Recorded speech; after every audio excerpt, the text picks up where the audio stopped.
So we're at a new build housing estate in South Devon, and as we know, all new build houses as of 2022 must have EV charging infrastructure installed. But taking that into consideration, what energy efficiency measures can be put in place to give customers added value? At ZPN, the fundamental starting point when consulting on any project is to assess our customers' energy demand. In order to do this, we use the ZPN's three-stage evaluation model: demand, storage, and generation.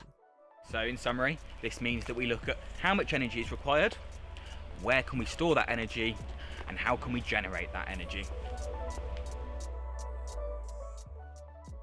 So the benefit for a home builder could be huge. Increase the available supply by just 5 kilowatts, and that will be the difference between having an extra home built on site.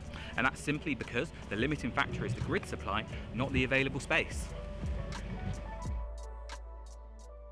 As for home buyers, the use of solar and energy storage means they're almost immune to the rising energy costs.